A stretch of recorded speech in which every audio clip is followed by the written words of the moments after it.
So the Graboids are back in a third installment, and so is Michael Gross. This time he is the main star, and thank God, because he just has such love for this character, and it's a shame because this film suffers from a lot of the same problems as Part 2.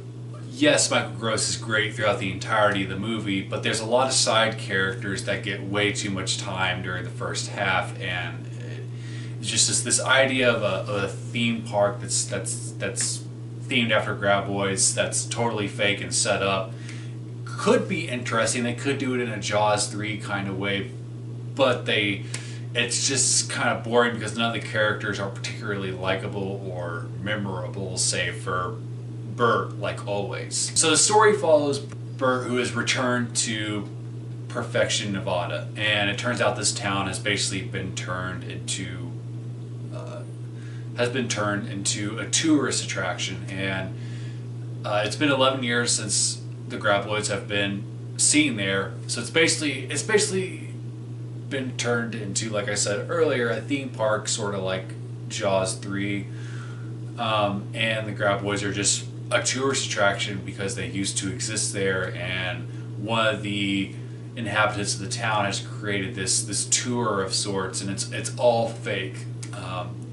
They don't have any actual Graboids there until some start showing up, and that's when the movie starts getting interesting, because you get these townspeople that you don't give a shit about getting picked off, but it also capitalizes on the Shriekers, which were introduced in number 2, who also have a further evolution. We figure out that the Shriekers evolve into what is called ass blasters, and they're called ass blasters because these things fly. This third evolution, they sort of fly and jump, and how they take off is they apparently have gas buildup in here, and it shoots out, and that's how they take off.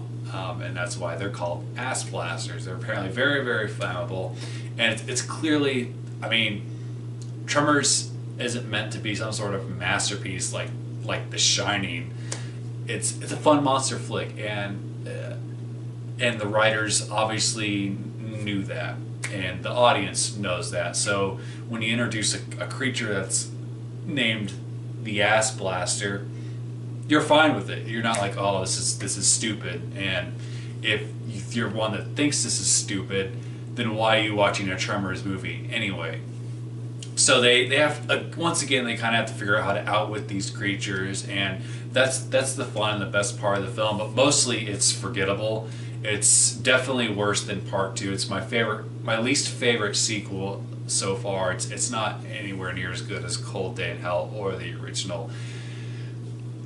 But again, if you're a fan of the franchise, you're going to get some sort of enjoyment out of it, and I feel like I'm going to be saying that a lot when it comes to the sequels and maybe even the TV series when I get around to watching those.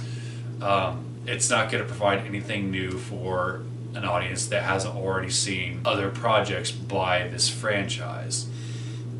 Burt Gummer is the highlight. He's great. Michael Gross is great in the part. He's a lot of fun. He has a lot of really great lines and one-liners. It's cool how he has to adapt to some situations, and there's a funny scene where he loses a bunch of supplies, and it's like he's so sad that over this loss of food that because he's a survivalist, so he's lost this big chunk of food almost needlessly, it's just the funniest part of the film, hands down. And the practical effects are still great. The CGI is not as good as it was in the second movie.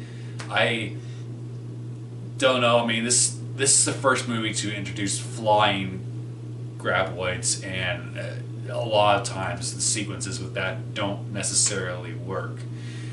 But it's dumb, stupid fun.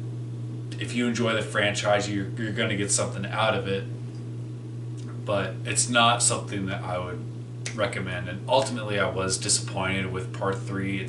So Tremors 3 Have you seen it? What do you think of it? What's your favorite Tremors movie? What's your favorite monster movie that is not meant to be necessarily taken seriously? Comment below, let me know. Thanks as always for watching. Bye.